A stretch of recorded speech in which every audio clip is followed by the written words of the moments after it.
না পদ্মা না, এ তুমি কি কথা আমাকে শোনালে? যে গৌরকে আমি না খেয়ে না ভালো মন্দ কাপড় পরে, যে গৌরকে আমি নিত্য পূজা দিয়েছি, সেই গৌরকে কিনা তুমি জলে ভাসাতে দিয়েছিলে। না পদ্মা, তুমি ভালো কাজ করোনি, তুমি ভালো কাজ করোনি। তখন পদ্মা মা বলছি, স্বামী গো, জানো স্বামী জানো, আমি ওই গৌরের কাছে অনেক কেঁদেছি, আমি সে আর কাঁদিতে পারছি না।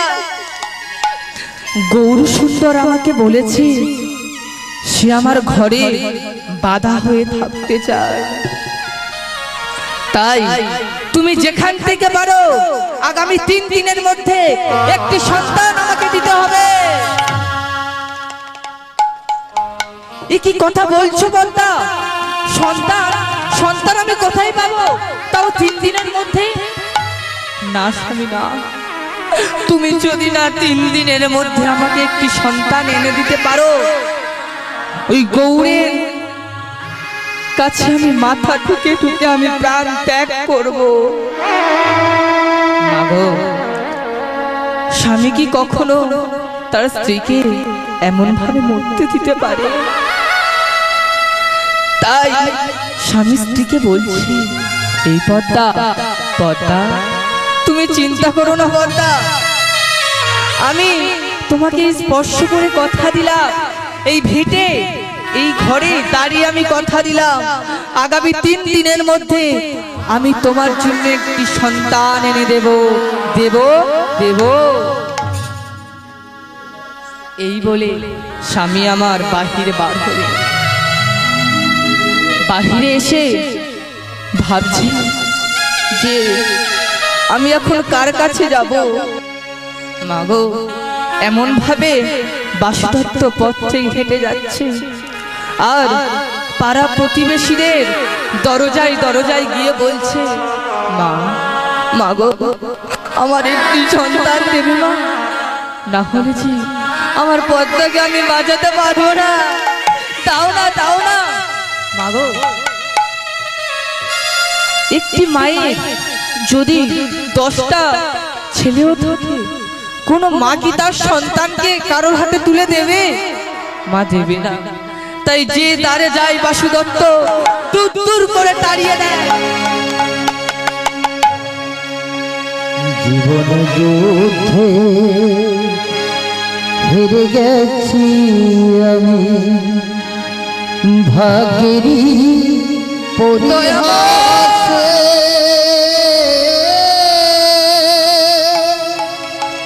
ভাগ্যেরই পরিহাসে কে আমার দেখাবে আলো এলে আধারে, আলো এলে আধারে, জীবন যুদ্ধে হেরে গেছি আমি, ভাগ্যেরই পরিহাসে ভাগ্যেরই পরিহাসে সে আমার দেখাবে আলো এলে আধারে, আলো এলে আধারে।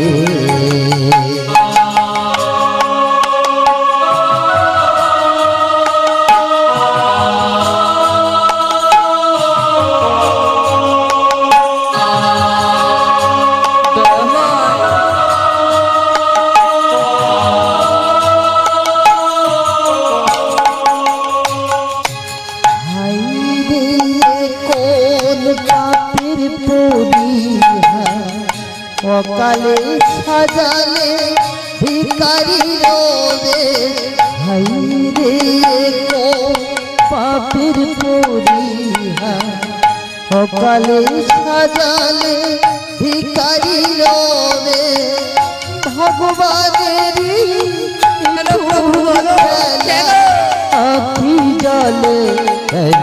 হাসি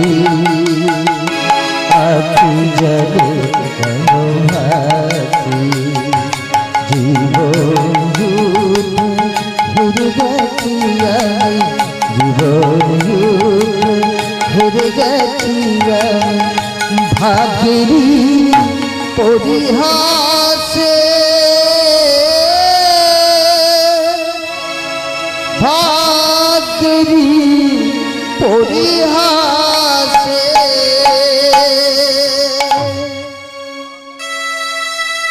মাগো, বাসুদত্ত আমার এমন করে পথ প্রাণে যায়, সে আর হাঁটতে পারছে না। তাই এক বটবৃক্ষের তলায় একটু আশ্রয় নিয়েছে। তখন তার মাথায় এলো তার ছোট্টবেলার বন্ধু ভাস্কর বড়ুয়া। তার নিবাস অর্থাৎ বাড়ি কাটুয়া কাঞ্চননগর। তাই মা বাসুদত্ত পায়ে হেঁটে ওই কাটুয়া কাঞ্চননগরে উপস্থিত হয়েছে বন্ধুর দরজার সামনে।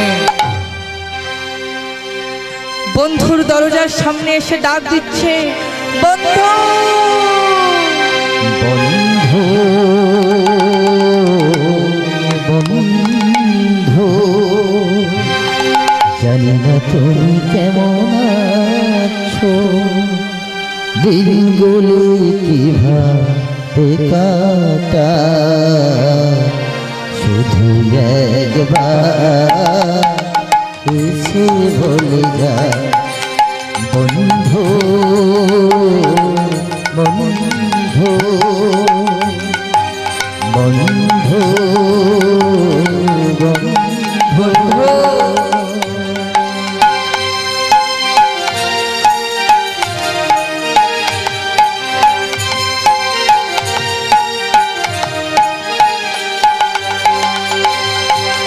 তুমি তো ঠিকানা দিয়ে যাওনি আমার, তুমি তো ঠিকানা দিয়ে যাওনি আমার শান্তিবিহীন আমি শুধু একবার এসে বলে যায় বন্ধু বন্ধু বন্ধু বন্ধু। মাগো, যখন বন্ধু বন্ধু বলে ডাকছে, ভাস্কর তখন ঘরের ভিতরে মাটির পুতুল ঠাকুর তৈরি করছে। তখন সে মনে মনে ভাবছে, কি আমায় এমন বন্ধু বন্ধু বলে ডাকছে। তাই দরজা খুলে দেখলো ছোট্টবেলার বন্ধু বাসুদত্ত। দুজন দুজনকে বহু বছর পর দেখে আর নিজেকে সামলাতে পারলো না দুজনে, তাই দুজন দুজনকে আলিঙ্গন করছে।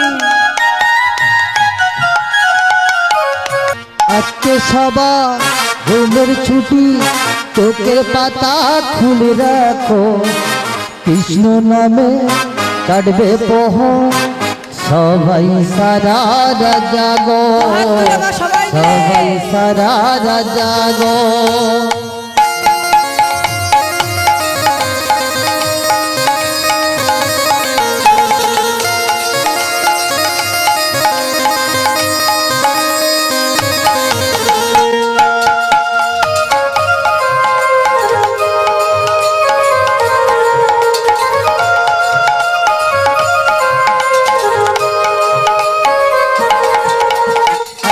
সবার ঘুমের ছুটি, চোখের পাতা খুলে রাখো, কৃষ্ণ নামে কাটবে প্রহর, সবাই সারা জাগো, সবাই সারা জাগো।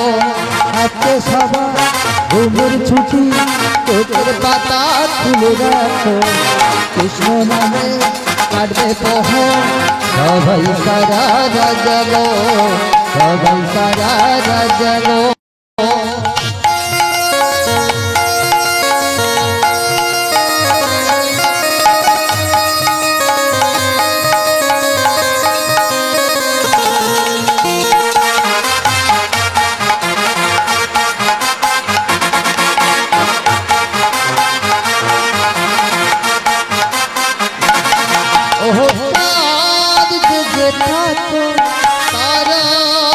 জেগে থাকো, চাঁদ জেগে থাকো, তারা জেগে থাকো, কাটবে কুকুর মুখে মিষ্টি হাসি, কাটবে কুকুর মুখে মিষ্টি হাসি, সবাই সারা জাগো। আজকে সবার ঘুমের ছুটি, চোখের পাতা খুলে রাখো, কৃষ্ণ নামে কাটবে প্রহর, সবাই সারা জাগো, সবাই সারা জাগো।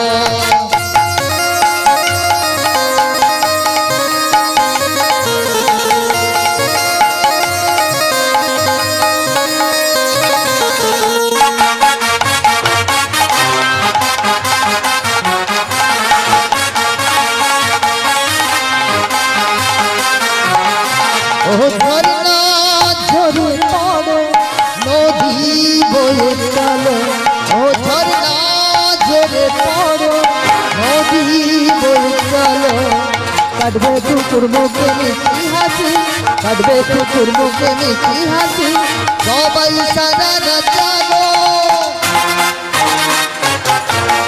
আজকে সবার ঘুমের ছুটি, চোখের পাতা খুলে রাখো, কৃষ্ণ নামে কাটবে প্রহর, সবাই সারা জাগো, সবাই সারা জাগো। আজকে সবার ঘুমের ছুটি, চোখের পাতা খুলে রাখো, কৃষ্ণ নামে কাটবে প্রহর, সবাই সারা জাগো, সবাই সারা জাগো।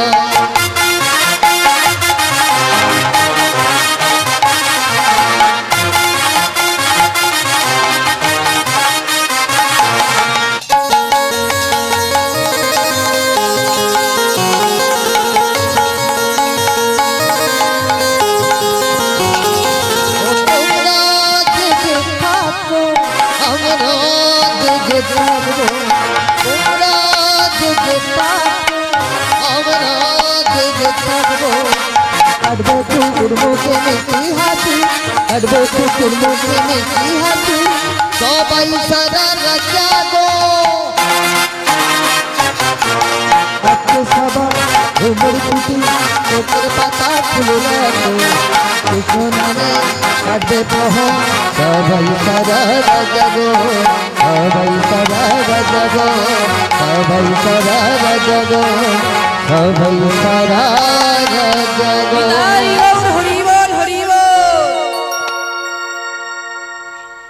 মাগো দেখবেন আমাদের হরিনাম বা কীর্তন হলে যদি বলি দুহাত তুলে বলো করুন, অনেকে কি আছেন জানেন, ইচ্ছা হচ্ছে দুহাত তুলি, আবার চারিদিকে দিয়ে বলে না ও তোলিনি, তোলা যাবে না, কি করে এরম এরম করে, হাত তুলতে পারে না কেউ, এরম করে। মাগো এমনই হয়েছিল এক মা তার স্বামীকে বলছে, স্বামী এই যে তুমি বাহিরে বাহিরে চলে যাও, আমার তোমার সাথে ঠিক যোগাযোগ হয় না, ওই পাশের বাড়ির দিদির কাছে ফোন আছে, তবে ফোন করে তোমার খোঁজ নিতে পারি। স্বামী তোমার সাথে অনেকদিন খোঁজ হবে না, আমাকে একটু ফোন কিনে দাও না। মাগো অভাবের সংসার, এই যে দুম করে বললো আর ফোন কিনে দেবে, মা তেমন সংসার না। তাই বাবা আমার কি করেছে, কাজে যাবে, ঠিকাদার প্যান্ডেলের কাছে ঠিকাদার, তার কাছে বলছে দাদা আমার স্ত্রীর জন্য একটা মোবাইল কিনে দেবো, কিছু অ্যাডভান্স হলে ভালো হতো। তাই মা সেই ঠিকাদারের কাছে অ্যাডভান্স টাকা নিয়ে স্ত্রীকে একটি ফোন কিনে দিল। আবার কয়েকদিন পরে বলছে, স্বামী এই সামনে পূজা আসছে, আমার ভালো একটা শাড়ি নেই, একটি শাড়ি কিনে দিলে না খুব ভালো হতো। বাবার কাছে টাকা নেই, তাও বন্ধু বান্ধবদের কাছে টাকা নিয়ে মায়ের জন্য একটি শাড়ি কিনে দিল। যে শাড়িটি মা কিনে দিয়েছে সেই শাড়িটি মায়ের পছন্দ হয়নি, কিন্তু বাবার মন রাখার জন্য বলছে হ্যাঁ স্বামী বেশ ভালো হয়েছে। আবার কিছুদিন পরে বলছে এই দেখো খুব গরম পড়েছে, একটু ঠান্ডা জল খাবো, কিন্তু ফ্রিজ তো নেই। একটা ফ্রিজ কেন না, তাহলে একটু ঠান্ডা জল খাওয়া যেত। মাগো, স্বামীর কাছে টাকা নেই, সুদ করে স্ত্রীর মন রাখার জন্য একটি ফ্রিজ কিনে দিল। আবার কিছুদিন পরে স্ত্রী বলছে, এই দেখো তুমি কাজে চলে যাও, একা একা ভালো লাগে না, একটা টিভি কিনে দিলে না, একটু সিরিয়াল দেখতাম। দেবে কি? মাগো, স্বামী ভাবছে সব যখন দিলাম টিভিটা বাদ যাবে কেন, টিভিটাও দিয়ে দিয়ে। তাই আবার দেনা করে মায়ের জন্য একটা টিভি কিনে দিল। মাগো, টিভি তো দিল আপনার স্বামী, ফ্রিজ তো দিল আপনার স্বামী, মোবাইল তো দিল আপনার স্বামী, কিন্তু মা ওই কারেন্ট যদি না থাকে তিনটে কোনোটাই চলবে না। তেমনই মা আমার কারেন্টটা কি? কারেন্টটা হলো ভগবান। আমার ভগবান যদি না আমাদেরকে এই দুই হাত দিত বাহু উত্তোলন করার জন্য, দুটি পা দিত হরিনামে নাচার জন্য, এই মুখটা দিয়েছে হরিনাম গাওয়ার জন্য, কিন্তু আমরা কি করছি না, আমরা লজ্জা পাই। কিন্তু এটা দেখবেন, এটা অর্কেস্ট্রার বা ডান্স হাঙ্গামা হলে সবাই মা ধেই ধেই করে নাচবে, কিন্তু মা কীর্তনে এদিক ওদিক খালি চাউনি দেয়। মাগো, আপনারা টিভি দেখেন তো? টিভি দেখেন তো? টিভিতে দুটো চ্যানেল দেখায়, স্টার জলসা, জি বাংলা, এই দুটো ছাড়া আর কেউ দেখে না। মাগো, স্টার জলসা, জি বাংলা ছাড়াও মা আরো চ্যানেল আছে। তেমন একটি চ্যানেল হলো সোনি, ইংলিশে সোনি, সোনি সোনি চ্যানেল। সেই সোনি চ্যানেলে কিছুদিন আগে একটি মা অনুষ্ঠান হয়েছিল। অনুষ্ঠানটির নাম super singer junior. Super singer junior মানে বাচ্চাদের গানের প্রতিযোগিতা। সেখানে মা অনেক রাজ্য থেকে ছেলে মেয়ে আসে। তেমনি একটি ব্রহ্মচারী বাবাজি, বাচ্চা, বেশি বয়স না মা, বড় জোর 7 কি 8 বছর বয়স, সে ওই গান গাইবে বলে এসেছে। তখন ওই শোয়ের জাজ থাকে, 3 জন করে জাজ, তার মধ্যে একটি হলো মেয়ে জাজ, নেহা কাক্কার। আমার নাম শুনেছে নেহা কাক্কার? ওই নেহা কাক্কার ছেলেটিকে বলছে, মানে আমরা যেমন বাংলায় বলি নমস্কার, ইংলিশে বলছে হ্যালো। তখন সেই ছেলেটিকে উত্তর দিচ্ছেন জানো? ছেলেটি উত্তর দিচ্ছে, হাই হ্যালো ছাড়ো, হরে কৃষ্ণ বলো। মানে কি? হাই হ্যালো ছেড়ে দাও, যখন কারোর সাথে কথা বলবে হরে কৃষ্ণ বলে কথা বলো।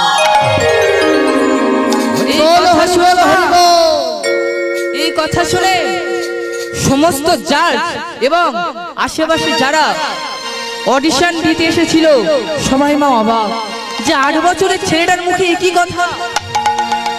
তখন নেহা কাক্কার আবার প্রশ্ন করছে, তুমি কোথায় থেকে এসেছো, মানে তোমার বাস কোথায়, বাড়ি কোথায়? আমরা হলে কি বলতাম, ডায়মন্ড হারবার, গুঁকবেড়িয়া, নারায়ণপুর, জায়গাটার নাম নারায়ণপুর। তাই কিন্তু সেই ছেলেটা কি উত্তর দিচ্ছেন জানো? ছেলেটা উত্তর দিচ্ছে, বলে অনেকদিন আগে শ্রীকৃষ্ণ করে আঙুলে করে একটি পর্বত তুলেছিল। তোমার নাম কি পর্বতটা? গোবর্ধন পর্বত। সেই ছেলেটি বলছে, আমি গোবর্ধন থেকে আসছি। সবাই অবাক, এইটুকু ছেলের এত সুন্দর উদাহরণ কিভাবে? তখন নেহা কাক্কার আবার প্রশ্ন করছে, এই যে তুমি এত অল্প বয়সে হরিনাম করছো, তোমার আরো তো বয়স বাকি ছিল। তখন মা আলমা আলমা কথা, 8 বছরের ছেলে আবার কত ভালো কথা বলবে, বলছে, আমার বাবা যেদিন থেকে আমাকে বলেছে যে জন্মিলে মৃত্যু হবে, মা কেউ মা অমর থাকবে না, তাই সেদিন থেকেই আমি আমার ভগবানের নাম করি। কারণ মা আজকে রাতে এই কীর্তন শুনছেন, আপনারা বাড়ি গিয়ে ঘুমাবেন, কালকে সকালে সূর্য কেউ দেখতে পারবেন তার কোনো মা গ্যারান্টি কেউ দিতে পারবে না। তাই সেই ছেলেটি বলছে তেমনি আজ থেকে না হরিনাম শুরু করলে পরে আর সময় পাবো না। মাগো, এখন নেহা কাকারের পাশে আরেকটা জাজ বসেছিল, বলছে বাবু এই যে তুমি বলছো হরিনাম করতে, আচ্ছা তুমি গীতা পড়ো তো? বলে হ্যাঁ আমি গীতা রোজ পড়ি। আচ্ছা গীতা আমরা পড়বো কেন? এই যে আমরা গীতা পড়ছি, গীতাটা পড়বো কেন? তখন সেই বাচ্চা ছেলেটি এত সুন্দর উদাহরণ দিয়েছে, গোটা শোয়ের লোকেরা দাঁড়িয়ে নিজেকে হাততালি দিয়েছিল সেই ছেলেটার উদ্দেশ্যে। উদাহরণটা কি দিয়েছে জানেন? উদাহরণ দিচ্ছে, বলে ম্যাম আমরা যখন কোনো বাজারে কোনো দামি খেলনা কিনি, দেখবেন দামি খেলনার সাথে একটি বই দেয়, কারণ সেই ছোট্ট খেলনাটা কিভাবে চালিত করা হয়, তাই তো? তেমনি সেই ছোট্ট বইয়ে লেখা থাকে ওই পুতুলটা বা ওই খেলনাটা কিভাবে চালিত করবে। তেমনি গীতা হলো এমন একটি বই, যে বই পড়লে আমরা জানতে পারি আমাদের এই মনুষ্যত্ব, এই মানুষের আমরা কিভাবে এই পৃথিবীতে চালিত করব। এই কথা শুনে গোটা শোয়ে যে লোক ছিল সবাই না মুখে হাততালি দিয়েছিল, বলেছিল সত্যি একটা উদাহরণের মতো উদাহরণ দিয়েছে। তেমনি মা খেতে ভালো লাগুক আর না লাগুক রোজ খাবে গীতা, পড়তে ভালো লাগুক আর না লাগুক রোজ পড়বে গীতা। মাগো আবার আমরা লীলার মধ্যে প্রবেশ করব। এইদিকে আমাদের বাসুদত্ত বলছি, জানো জানো আমার স্ত্রীর কোনো সন্তান নেই, তাই সে আমাকে কি বলেছে জানো? আগামী 3 দিনের মধ্যে যদি না সন্তান এনে দিতে পারি, সেই গৌরের চরণে মাথা ঠুকে ঠুকে মারা যাবে। তাই আমি তোমার কাছে এসেছি একটি সন্তানের জন্য। এ কি বলছো তুমি? সন্তান? সন্তান আমি কোথায় পাবো? শোনো, তুমি যদি বলো আমি তোমার জন্য একটি মাটির পুতুল ঠাকুর তৈরি করে দিতে পারি, কিন্তু সন্তান আমি পাবো না। তখন বাসুদত্ত বলছে ঠিক আছে, আমি অনুমতি দিলাম, আজ থেকে শুরু হোক মাটির ভগবান। আচ্ছা বন্ধু, এই যে বলছো মাটির ভগবান তৈরি করে দেব, তা ভগবানটা কেমন করব? অনেক ধরনের ভগবান আছে, যেমন আজ কালী পূজা, কালী পূজার জন্য কীর্তন হচ্ছে, তেমনি অনেক ঠাকুরের আকার আছে, তা তোমার জন্য কোন ঠাকুরের আকার করে দেব? তখন বলছে শোনো, যাকে দেখলে মনে হয় কলিযুগের ভগবান মর্তে নেমে এসেছেন, সেই গৌরাঙ্গ মহাপ্রভু। মাগো শুরু হলো মাটির ভগবান তৈরি। আচ্ছা তোমার মাটির ভগবান করতে কতদিন লাগবে বন্ধু? বলে 1 মাস পরে তুমি এসে নিয়ে যেও। এই বলে বন্ধুকে বিদায় দিয়ে বাসুদত্ত ঘরে ফিরে এলেন। এসে যেই দাঁড়িয়েছেন, মা আমার ছটফট করছে একটি সন্তানের জন্য, পাগলিনীর মতো স্বামীকে ডেকে বলছে স্বামী স্বামী দাও, স্বামী দাও, দাও না আমাকে, আমার সন্তান তুমি কোথায় রেখে এসেছো? মাগো তখন বাসুদত্ত মনে মনে চিন্তা করছে, আমি ব্রাহ্মণ, আজ পর্যন্ত কোনোদিন মিথ্যার আশ্রয় নেই, কিন্তু আজ আমার স্ত্রীকে বাঁচানোর জন্য আমাকে মিথ্যার আশ্রয় নিতে হবে। যোগ দয়াময়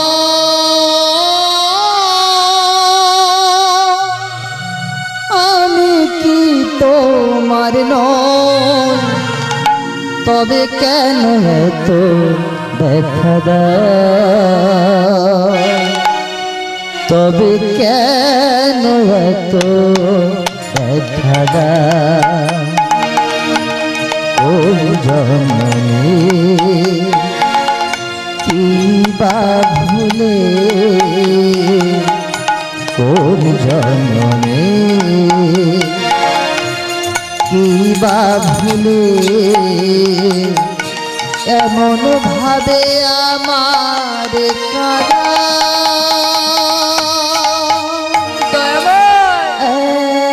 এমন ভাবে আমার কাঁদা।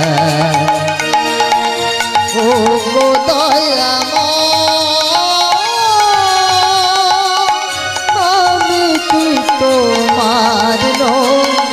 তবে কেন এত দেখা দাও, তবে কেন এত দেখা দাও?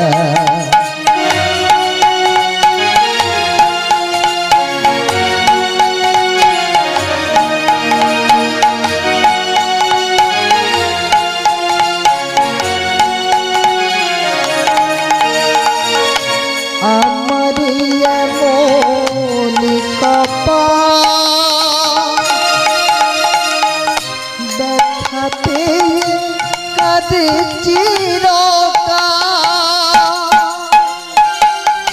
যত খুশি ব্যথা দাও, শক্তি দিও সহিবা। কোন জন্মে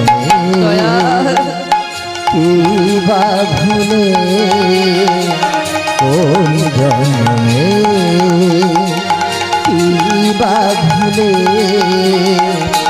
এমন ভাবে আমাকে কাঁদা। ভগবান ভাবে আমার কাঁদা। ও গো দয়া তোমার নয়, তবে কেন এত ব্যথা দাও, তবে কেন এত ব্যথা দাও, তবে কেন এত ব্যথা দাও?